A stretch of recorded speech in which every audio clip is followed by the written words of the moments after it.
here today. My name's David Brown, and I'm the interim CEO of Cooley Dickinson Hospital, as well as the chair of emergency medicine at Mass General Hospital in Boston. I'm a longtime Cooley board member, and I grew up here in the Valley. Actually, I have 3 generations of family still living here, and I'm enjoying reconnecting with them during my time here. I'm honored to kick off today's ceremony, which marks the 1-year anniversary of the pandemic and honors the work that all of you did to support our community during this past year.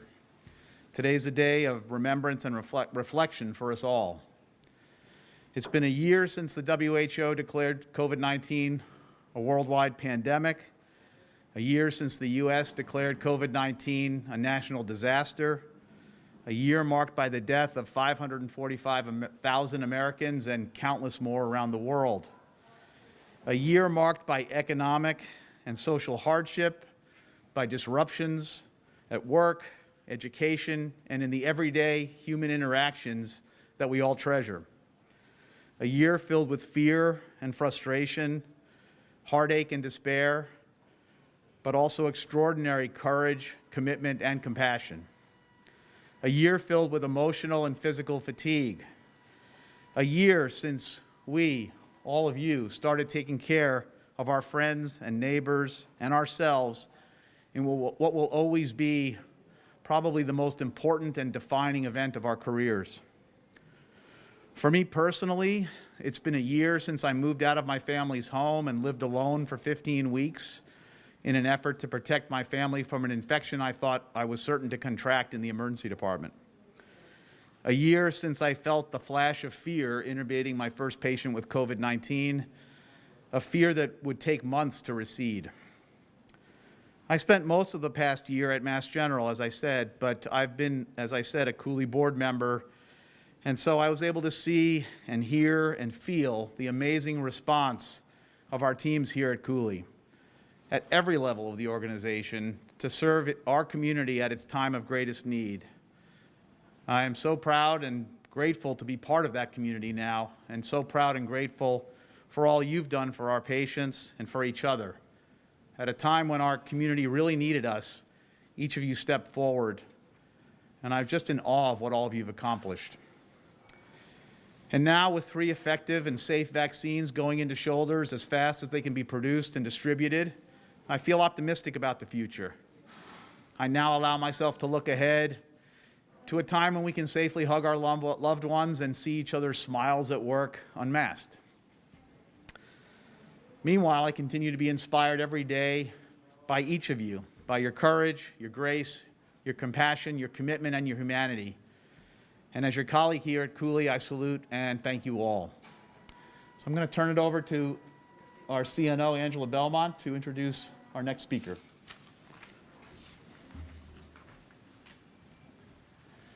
Thank you, Dr. Brown, and thank all of you for being here today. It means so much to see everyone outside of a computer, right? So it is with great honor and privilege that I introduce to you Evelyn Snyder. Evelyn was a patient in the ICU here who had COVID, who was here for over 30 days with us, had experienced every cycle of COVID, the ups, the downs, the ventilator, being extubated. She's absolutely amazing, and it is such a privilege today to be able to have her here with us, to have her share her story about the wonderful care that she received here at Cooley Dickinson. Evelyn?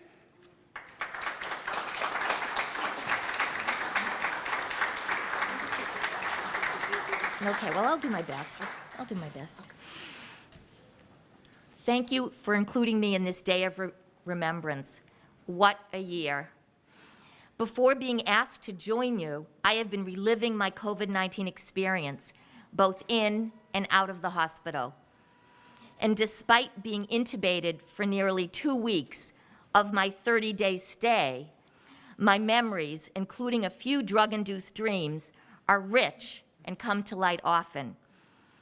The initial return home was the most difficult, in part because I was cut off from you, my caregivers, who provided me with comfort, kindness, and care, advocacy for my wishes, edible treats, and life-saving treatment. Best of all was the personal connection that you offered generously with intimate stories of family, work, and being on the front line of COVID. I most regret not having registered everyone's name. Your faith in me was a significant contributor to my eventual healing. As well, your compassionate care that filled in his family was the difference maker. There was some lowlights, I must admit, all part of my story, but highlights as well. A nurse sitting on my bed, not afraid to come close and extending much-needed affection. A steady stream of ice chips, setting up a surprise visit in the healing garden with my son, hearing good news. There were countless friendly interactions of people coming into my room and offering their support while tidying up, picking up a tray, my physical therapist spending more time than he had working with my son to get Audible on my phone. It was a bit of a shock when I was apparently well enough to leave critical care. The comfortable bed aside, and it being in the middle of the night, I was not pleased nor feeling all that secure. But it did mark the beginning of my healing process and regaining the independence that I had lost. It started with breathing, drinking, eating, catching up with family and friends, listening to books on tape, and trying to take a step or two while plotting vehemently to leave the hospital. Responding to my wishes once again, the hospital staff readied me for a quick return home. I was thrilled to have a nurse, fondly remembered from critical care, assist me on my final day, removing lines of all sorts and helping me dress. No canvas tarp with pockets for gadgetry. And then wheeling me through the door to a line of smiling faces as I left the hospital. These acts of endorsement were so powerful and invaluable to the recovery process. After returning home and beginning the long process of healing, I had no idea how sick I was. I missed you terribly. I realized that never before had I experienced a health crisis without follow-up care from my healthcare team.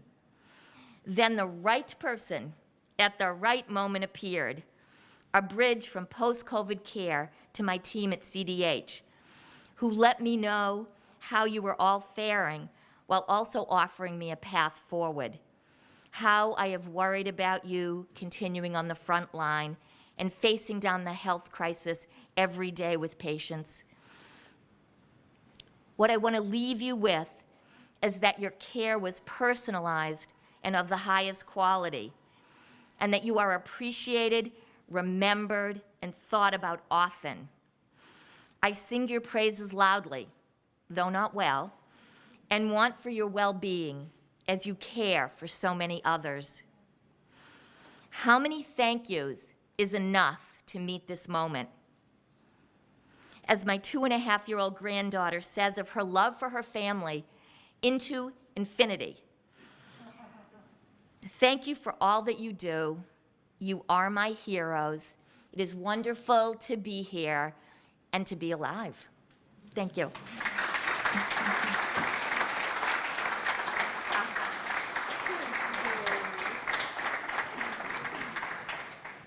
Our next speaker is Tombira Zaman, and she is one of our intensivists in the ICU to tell her stories and thoughts during COVID.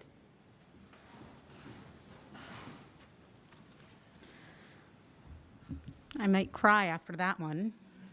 Thank you so much, Ms. Snyder. And thank you for asking me to share my story. My grandfather was a surgeon who died in the Bangladeshi Liberation War in 1971. When the city that they lived in became a war zone, all the other doctors and nurses fled to the safety of the countryside. And only my grandfather, one anesthesiologist, one nurse, and an ambulance driver remained to take care of the sick and wounded. And they were killed when soldiers infiltrated the hospital. And that was my family legacy I grew up with my whole life. And so when this COVID-19 pandemic came along, I thought, well, now it's my turn to face personal danger for the greater good of caring for my community as a physician. But unlike my grandfather, I was not alone. I had all of you. I had Joanne Levin tirelessly working with the infection control team. I had my partners, Dave Serlin, working with respiratory therapy, procure extra vents and equipment, and Charles Dumont combing through whatever data we have with Eric Granowitz to find the best treatment guidelines. We had our frequent moonlighter, Dr. Arapali, who, with his calm and quiet leadership, gave us, the whole ICU team confidence that we can do this, and we miss him. We now have Dr. Lipkin-Moore and Dr. Mortiletti helping us. We have our ICU advanced practice clinicians who were just as frightened as the rest of us that we were going to bring home this bug, just as you said, to our kids, but came anyway with their best foot forward, as they always do, and while at the same time navigating this remote learning that we're all trying to do for our children. And of course, we had our incredible, dedicated ICU nurses and staff who went from proning vented patients 2 or 3 times a year to 2 or 3 times a day. And we had the environmental services team who would make it a point of sanitizing not only the patients' rooms and the hallways, but they would come into our office and clean our office like to take care of us. This is not normal protocol before all of this happened. We had the maintenance crew working and changing all of our rooms into negative pressure rooms and other things. We had the x-ray techs that kept going in for frequent x-rays when we were using those to decide who to intubate. We had pharmacy making frequent contact, making sure we had all the necessary drips and meds. The lab figuring out all the equipment and processes we needed for the COVID tests and the antibody testing and everything. Food services and nutrition showed up and kept us all nourished, keep us going. The other physicians in the hospital, we had the amazing hospitalist team and the med-surg nurses who began taking care of patients far sicker than they were used to because we were full of vented patients and doing an incredible job. We had our anesthesiologist colleagues with us for a while, and of course the ED crew downstairs. We had the PCPs and the physical therapists and occupational therapists and VNA taking the baton when our patients were discharged. And very importantly, we had our senior team behind us, everyone, especially Dr. Garcia. Oh my goodness. We were working hard to make sure we had the resources we needed to take care of our patients and to get us vaccinated when the time came. So it has been a hard year. I mean, really in the beginning, with all the unknowns, whether we would be overwhelmed with patients, whether our PPE would keep us safe, it was very scary. I was scared, even though I didn't let on. And as we became more comfortable with all the donning and the doffing, I think then we allowed ourselves to start feeling more sadness for our patients. And when it came kind of like a tsunami. I remember months and months of sadness in the ICU, but maybe it was only 2 months. I remember the morning huddles in the ICU having a very somber feeling when day after day the same patients barely made any progress, often had complications, after being sick for several weeks with no visitors, ultimately succumbing after it all. It was touching when the nurses would decorate the windows so the families could identify their room and come outside the hospital and kind of send their good wishes, since that's the best that they could do. During the second surge, the patients were not intubated as much, but were just as sick on high-flow oxygen. And it was harder then because they weren't paralyzed and sedated. They were awake and knew what was happening. They were often sad and very much afraid, and it was hard to reassure them. We got to know them, and if they couldn't talk, then we got to know them through long conversations with their families who couldn't see them until their last moments, but always shared what was so special about their loved one. Nowadays, we have a COVID patient here and there, along with our DKA and our duodenal ulcers, but is this the new normal? I certainly hope not. We've lost so many patients this year, and it has been hard, but many have also survived, like Ms. Snyder, who is so inspiring to me. And there are so many others who are working hard to get back to baseline and appreciate this chance to live. I get to see them every now and again in my office, and I feel a sense of satisfaction. But the credit belongs to all of us, not just me, all of you, and I always tell them that. I hope that when my grandchildren learn about their grandmother in this historic time, they will understand that in our city, in our community, the healthcare team didn't run away, but came together.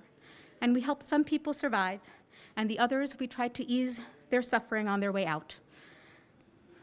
And in the meanwhile, we propped each other up and cried a little, and eventually made it through a pandemic together. Thank you.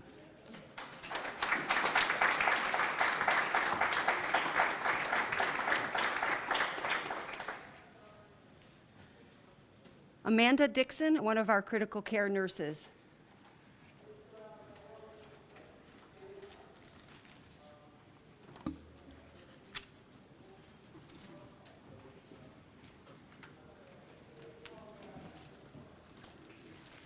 My eyeglasses fog up.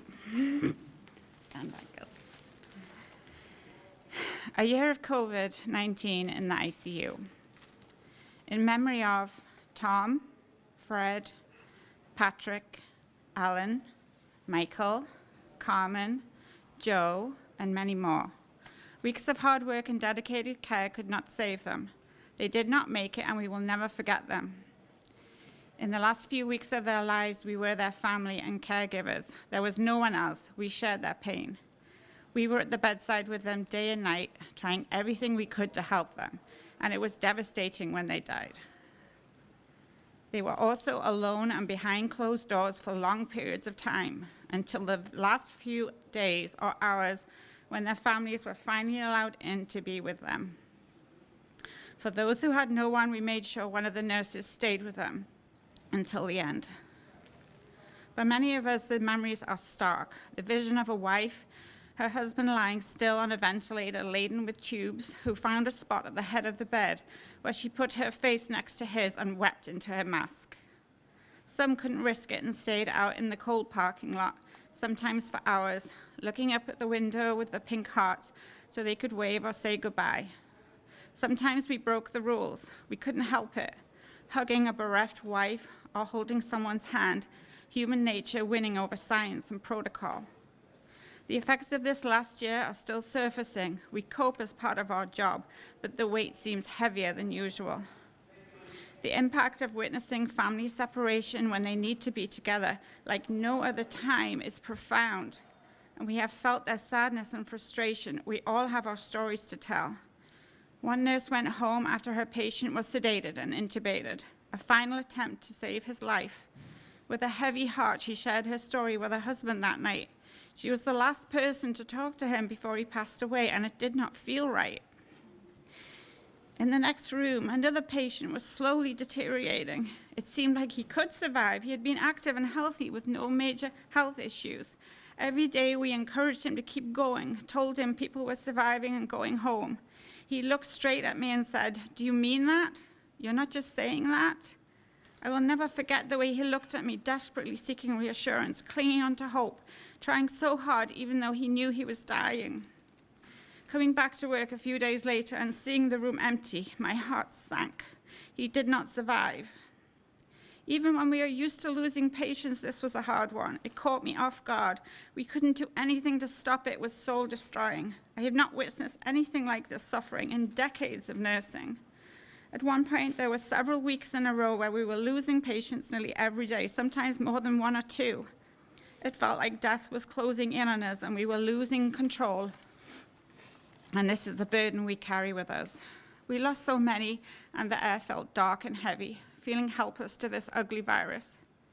Then emerged another dimension to loss, guilt. As the weeks turned into months with confusing messages from the media and our leaders, families were getting together. For many, it felt risky and confusing and anxiety-provoking, but it became too difficult to isolate any longer. Some remained strong and steadfast, others could not. The guilt, in addition to the grief that someone in the family had exposed their loved one, who then ended up suffering and dying, was unbearable to watch. Disbelief that kissing your grandchild could end this way. We have learned not to be judgmental. As the weeks turned to months, there was a sense of normality living with the virus, like a cloud over us, ever present and unrelenting. Approaching the dark days of winter, the atmosphere was changing. People were getting tired. We were still wearing masks for many long hours and going from room to room, constantly dressing up and dressing down with our protective gear and not seeing a light at the end of the tunnel. There were signs of hostility, anger, and burnout. Heroism was no longer a common word heard or seen on posters in the hallway. The second wave produced no extra staff, cutbacks were in place, and there seemed an expectation to keep going without complaint. Financial reality setting in, the cold, hard facts of the pandemic, and it brought with it fatigue and weariness. The care of our patients had also changed with different medications and practice. We were using high-flow oxygen and self-proning. In some ways, it was easier for the nurses, but the patients' suffering seemed more intense. 24 hours a day of high-pressure oxygen loudly blowing up their sore noses. They were awake and terrified. Instead of sleeping through the end of their lives sedated on a ventilator, they felt their impending doom. During this time, it has been incredibly difficult for our patients, both physically and emotionally. It is hard to imagine what it is like, never-ending days not being able to breathe, move, eat normally, or do anything for themselves. We endlessly try to keep them going, but they quickly run out of hope and energy. Some of our team have shown exceptional compassion. One anesthesiologist spent extra time with a patient who had been fighting for her life for weeks. He rubbed her feet to give her comfort and just spent time sitting and talking to her. Afraid we were going to lose her, we had to let her husband in to visit. She started to turn around and it may have saved her life. Some want to give up and ask us to let them go. They can't bear it anymore and see no future. It is a slow and grueling process, making only baby steps every day, taking weeks for real progress. However, when they get better, it refuels our hearts and we celebrate. Todd, Richard, Mary, Anna, Diane, to name a few, made it and went home. We have our own leaving parties for them now, lining the hallway in the ICU, putting a phone in a plastic bucket to amplify the music. We clap and cheer and feel real joy seeing our patients come out of their caves, prisons almost, after weeks of isolation. They cry with relief and exhaustion as they are wheeled out of the ICU, seeing our happy faces. I talked to some of them on the phone weeks later. The fear is still lurking. One patient went home with oxygen. Her tank ran out, and the supplier was stuck in a snowstorm. He arrived late at night and had to carry the tanks up the driveway. It was a frightening time for her. The fear, though, is subsiding. I hear hope and happiness in their voices, and it reminds me that I have the best job in the world. Now spring is coming. The bulbs are ready to show their faces, and we have our vaccines. But we will never forget the past year. The bond has been tight in our little hospital. We have the pictures on the walls to prove it. Memories may fade, but they will never go away. Even when we have left to go down different paths, we will always remember. We think we are strong and can cope. This is our job. But the effect of living through this pandemic and working on the front line has impacted all of us. It is under the surface, and many don't even realize it. Just a few days ago, one of our ICU doctors, brilliant, strong, stoic, recounted going home after a particularly difficult day, sitting in a chair and feeling sad. His 2 young sons noticed and ran over to comfort him. He had tears in his eyes telling his story, and is a reminder to all of us that we have suffered deep pain that will not quickly go away. We need to talk about it and remember it before we move on. The lessons we have learned will hopefully make us better, kinder, and more appreciative of our fragile world, what we have, what we need to hold on tight to, and what to let go of. We made it through because we had each other to lean on, and I am proud to be part of such a great and dedicated team of carers. In particular, extra thanks to my boss, Dr. Anne LeBrun. Anne is the backbone of our ICU and has kept us all going throughout this difficult time.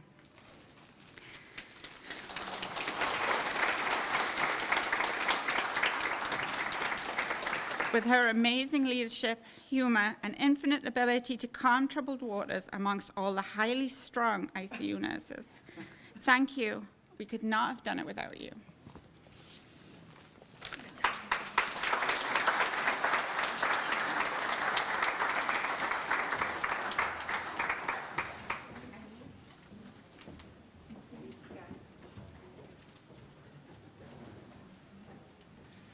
I'd like to now introduce Kim Gibowitz and Cheryl LaFontaine.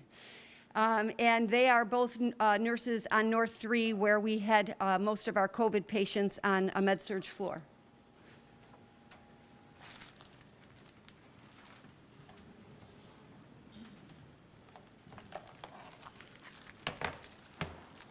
Good afternoon.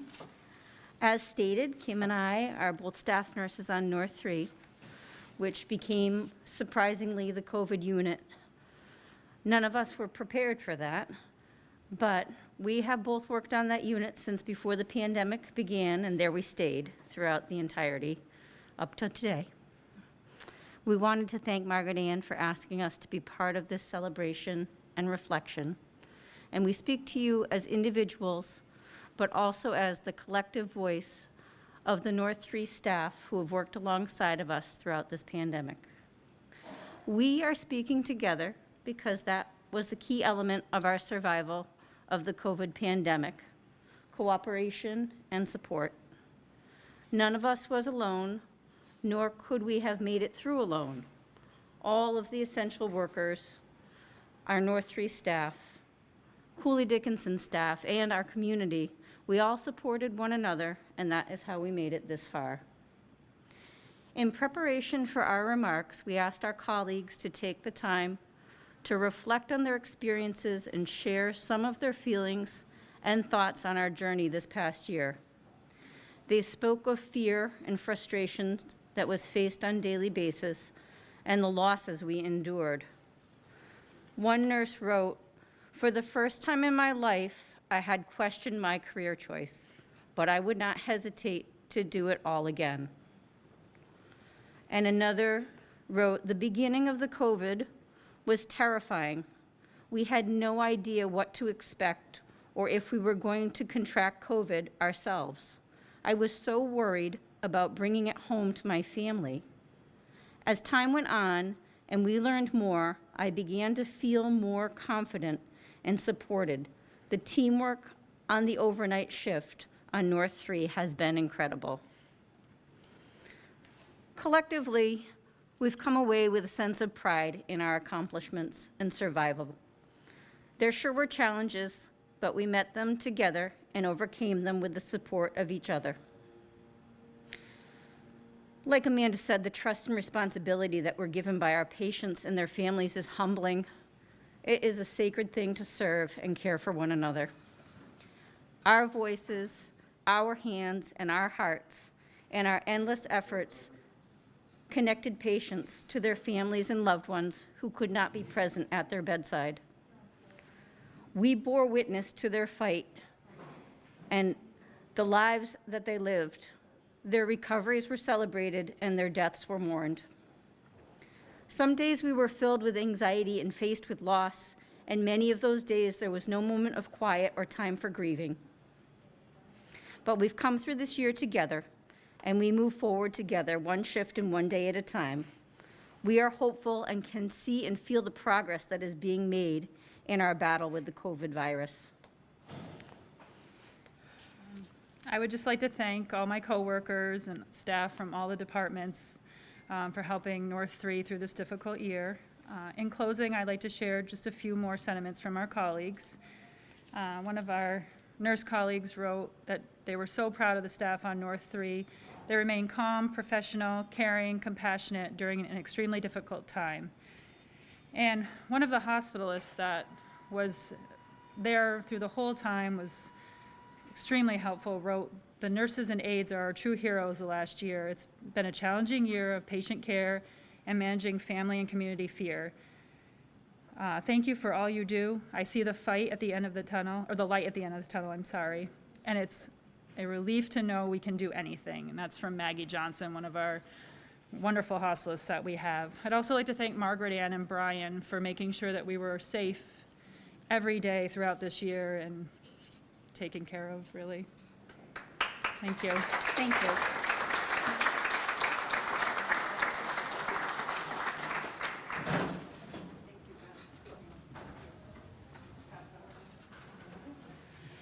I'd like to now introduce Kama Ennis, one of our physicians from the emergency department.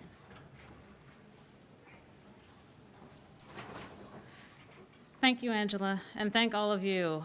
It is incredible to imagine that we are 1 year all the way into experiencing what has been the most disruptive health crisis that I think any of us could have ever imagined. This time last year, when the news reports that we were reading hit the front doors of Cooley Dickinson and we had our first confirmed cases, we really had no way of knowing what was going to unfold or how things would go here. I, for one, like many of us, I was reading the news obsessively, trying to find some glimmer of hope, some bit of information so that we would know what to do and have some sense of direction for how this was going to go. Those are the times that truly test the character and resilience of a person, a team, and a system. And what I saw happening in the face of that incredibly frightening situation was this team in the emergency department and teams throughout the hospital pulling together to support each other in the care of our patients. These are the times when people could turn away and protect themselves and try to feel a bit more safe, but everyone here stepped up to the challenge to support each other and our patients. People did this while making contingency plans, some even updating their wills. And these are things that no one should ever have to think about just to go to work. We made jokes to cover up the fear that we felt as we took care of the patients and our communities, but we all felt the fear. And who knew that just 1 year later, we would all be standing here, a vaccine in my arm, vaccinations in the arms of so many of us, which I encourage everyone to do if you haven't opted in yet. We have ridden through this storm together, and we have done it as a team. And that is the only way, as has been stated already, that any of us could have survived all of this. And COVID isn't gone. We're still dealing with the consequences of this pandemic, but it is incredibly encouraging, and it is an honor to be able to do this with all of you, to serve our patients and our community, and to really serve each other. Thank you.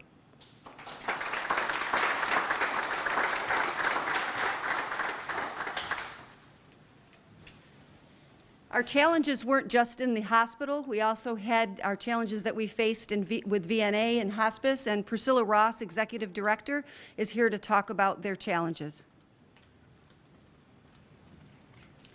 Good afternoon, everybody. I wrote this email to our staff on March 4th, which I'm a band geek, and March 4th, not only did you think of it as March, F-O-U-R-T-H, but as a band geek, you would get together and play marches at the rehearsal on March 4th, and then you would march forth out the doors. So that day has always sort of been important to me, and so I wrote this reflection for our staff, who are, 2/3 of our staff are out in the field, going out to patients' homes to visit them and their families at their homes. I did adapt it for today. We are coming up on a full year that we've been in pandemic mode. It is at once hard to believe and impossible to imagine life in any other way. It's easy to forget all that we've had to cope with during the pandemic. I remember this time last year, in anticipation of COVID hitting us, trying to think about what we needed just to keep operations going, trying to anticipate and plan for something we knew nothing about, hiding my panic and anxiety from my family, my friends, my peers, and you. Those early weeks before it hit were almost worse than when it did hit. Knowing what was happening at the time in Italy, I would look around the room at my colleagues, we were actually meeting in rooms still, and wonder how many of us will make it through. Seeing in their eyes a reflection of the worry we all felt but couldn't admit. I remember when things became all COVID all the time, exhausting long days of planning, learning, shifting, advocating, followed by long, sleepless nights of hidden worry. Learning to be okay with not knowing. Learning to accept and follow what the government, the experts, our system leaders told us. Being grateful for and feeling confidence in my colleagues and teammates at the VNA and Hospice, Cooley Dickinson Medical Group, the hospital, and at the MGB level. I remember buying out all of the 1-gallon plastic bags at Florence Hardware and all of the paper lunch sacks at Big Y so that field clinicians could use their N95s for a week at a time, then send them out for cleaning and reuse. And I remember being incredulous that we had to do this. Our staff were scattered, some seeing patients, some working from home, others redeployed to work at the hospital. Almost 1/3 of our clinicians and staff handed out masks, cleaned patient units and offices, and answered calls in employee health. Some were unable to work at all. In a blink, it all happened. And in a blink, it's a year later. We're still here. Some of us lost loved ones, neighbors, friends, patients to COVID. One of us lost a father. Our patients, grandparents, parents, children, spouses, housemates, and significant others suffered from the devastation of prolonged isolation, in particular those at the skilled nursing facilities and assisted living facilities. We baked, cleaned, ate, drank, relished the outdoors, became puzzle masters, knitters, bird watchers, candle makers, teachers, IT techs. We connected with family and friends in ways that we never had before. We made pods and bubbles. We got vaccinated twice. We yearned to be together with our friends, family, and coworkers, to hug, to put an arm around a hurting soul, to be in the office instead of stuck at home, alone without the support of our colleagues, to see our patients without masks and goggles, to go home without disinfecting our cars, showering before greeting our loved ones, to go to a cafe to chart, to a restaurant for our birthday. I miss life before the pandemic. I miss work before the pandemic, but I also don't. I love the slow pace of my evenings and weekends, connected with my extending family daily on an app, watching my grandnieces and nephews grow from infants to toddlers, preschoolers to kindergartners, something I never would have seen before. Learning new recipes and knowing what my siblings are eating for dinner, that my brother hurt his knee skiing because he's too old. Weighing in on the name of my nephew's new gecko, enjoying and seeking out the mundane. I knit 25 now, hats. I love not rushing over to the hospital every day for meetings. Sometimes I get to work from home with my puppies around me.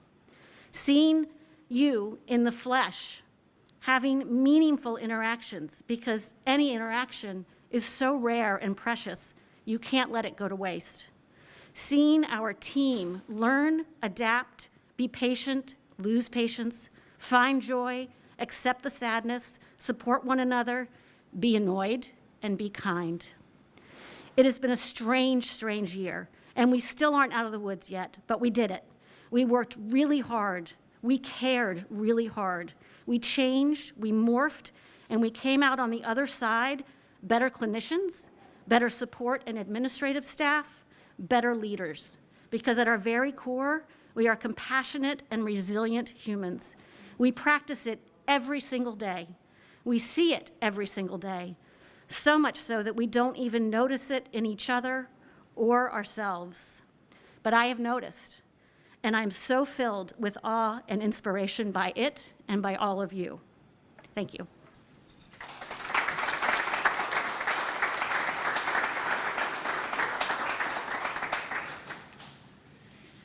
When I think the name Kathy Reed, I think of Jack of all trades. I don't think there's anything that Kathy can't do, and she was so involved in the operations of so many different things that went on during COVID, so it's with my pleasure that I introduce Kathy Reed.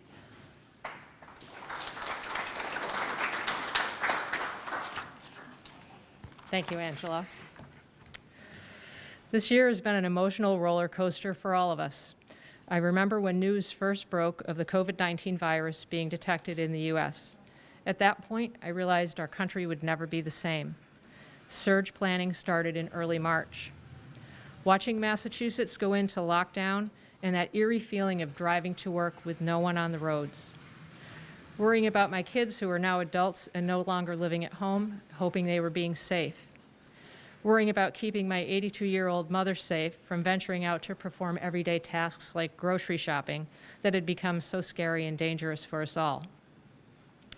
Worrying about the person I care most about in the epicenter of COVID and hoping they were safe. Wondering how long it would be before I would be face-to-face with my family again. At Cooley, I remember looking my staff in the eye and seeing fear. The phlebotomist who knew how important their roles are in patient care, so scared, but still coming to work every day. The laboratory techs handling the first COVID specimens being sent for testing, concerned about whether there was a risk of exposure from simply handling the sample vials. The inpatient rehab staff, working together as a team to develop a schedule that provided around-the-clock coverage in the CCU, to develop a schedule that, and the North 3, to provide support to the nursing staff, to prone patients, and to provide any care and support needed during that time. The imaging staff, taking on roles in the departments like EVS, to support the effort in assuring the hospital was as clean as possible for our patients and staff by supporting a department already stretched with the heightened cleaning requirements. I remember Dr. Miettinen and her staff at CDMG mobilizing to move women's health from their on-campus location and reopening the respiratory illness clinic in a matter of days, 3, I believe, which was absolutely remarkable. Then setting up processes and training for the CDMG staff and providers who volunteered to work to support the needs of our outpatients in an effort to decompress the ED. Later in that effort, the Northampton urgent care staff and providers would join the RIC to provide care to outpatients of our community providers. In mid-March, drive-through testing was stood up at Cooley, and urgent care staff and registration staff stepped up to staff what we thought was a temporary need. Little did we know we would move the drive-through to a bigger, more permanent location behind the hospital. Once again, CDMG and urgent care staff stepped up and helped through the summer until permanent staff were put in place. These staff have worked through significant weather challenges, heat, wind, rain, snow, bitter cold, but have been there every day to provide testing for our community. And our central scheduling team stepped up to help with getting all these patients scheduled. I watched in amazement as the microbiology staff managed to bring online 2 COVID assays in our laboratory in less than a month's time. This was a breakthrough. We could finally perform testing here for our patients and employees, decreasing our turnaround time from 8 days to under an hour.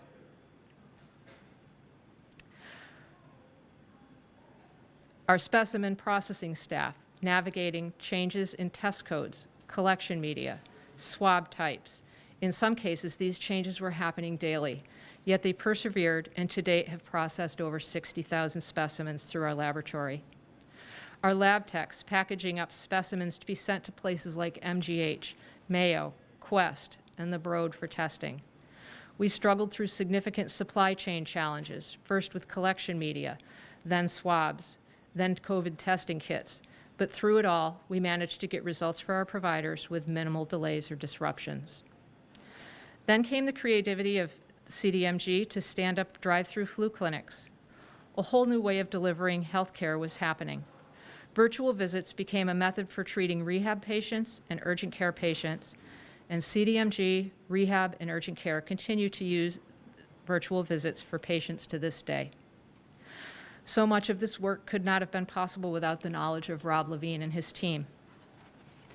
As we started to open services back up, we recognized we needed a way to keep patients safe from our waiting areas and avoid overcrowding. The virtual waiting room through Epic became an option for CDMG practices, and the innovation of our own IT department helped deliver the Cooley queue for our outpatients needing blood draws. This queuing system allowed our patients to wait outside of the space or in their vehicle until they are notified that it is their turn. A process to provide asymptomatic employee testing was developed in an effort to give our staff the ability to be tested for COVID whenever they needed. Finally, watching with pride as the vaccine clinics for employees came online, and then CDMG standing up vaccine clinics for their patients where hundreds of doses of vaccine are being given each week. Finally seeing hope in people's eyes. There was the innocent ask of John Slater requesting to allow his team to paint a simple thank you on the roof of the ED so that the military planes in the flyover on that sunny spring day would see the appreciation Cooley had for being on their route. Who knew that what facilities team created that day would become a symbol of all that Cooley has been through this pandemic? This has been a year of stress, of sadness and loneliness, but it has been a year of perseverance and courage. I have worked at Cooley for a lot of years, and I have to say, as challenging as this last year has been, it has also been one of the best years. Watching the resilience and bravery of our staff through the good and the bad of all that has happened, we will forever be Cooley strong. Thank you.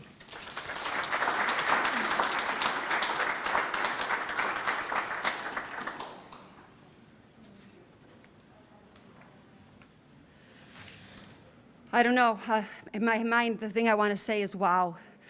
Wow to everything that we have done here at Cooley Dickinson. It's absolutely amazing to hear these stories, and there's nothing that I can say here today that will complement what everybody else has said, because it is just amazing what we've done here. I want to say thank you so much to all of our speakers and those of you that were here today to share your stories, your hardship, and your thoughts. Your words and your thoughts were so much needed to be heard by everyone so that we could begin to heal. And a very special thank you to Evelyn, our former patient. We are so happy that you were here today and that you were able to share your story and your experience with all of us.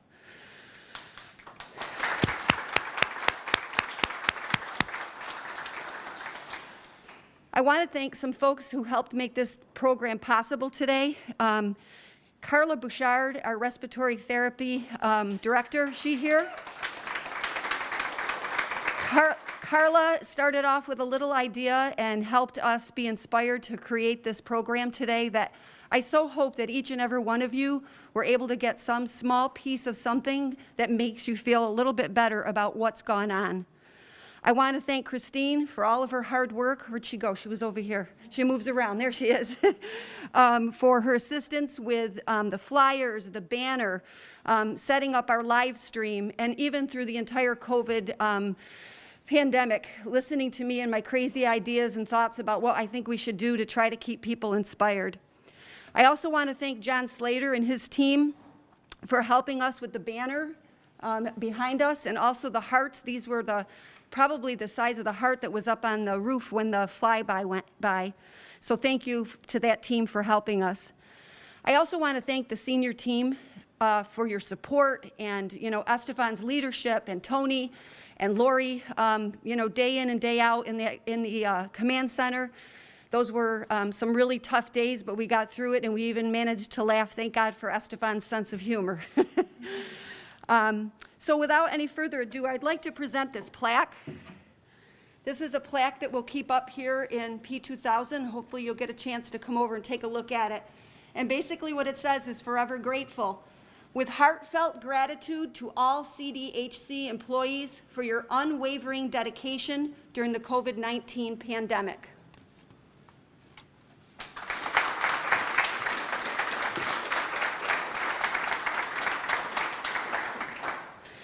As we end this ceremony, we'd like to invite you, if you haven't done so already, to come up and put a thought, a word, something that you might feel that will help you, that you can put up on with the other hearts that are up here. And we'll be leaving this banner and the hearts up here for a while so that people can continue to do so.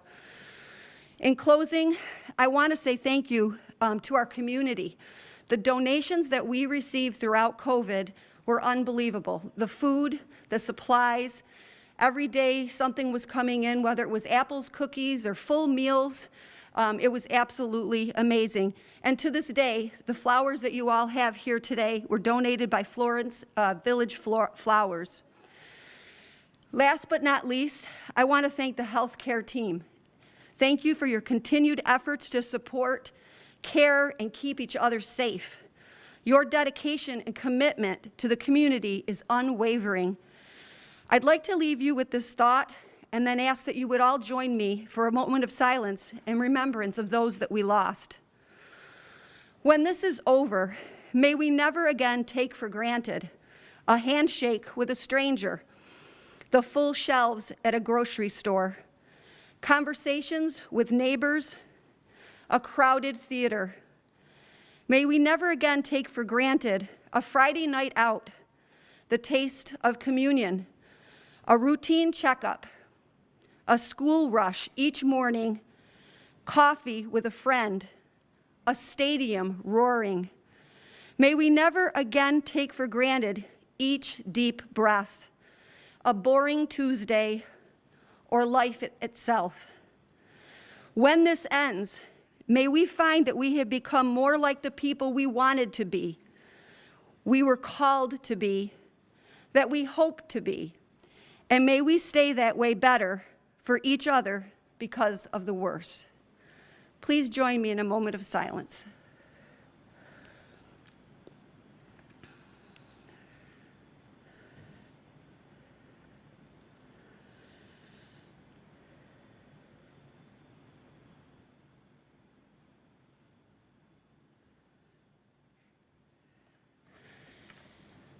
Thank you so much for being here today. If you didn't get a flower, please walk around the other side here and get one. And if you would like to put your thoughts up on the hearts. And thank you again.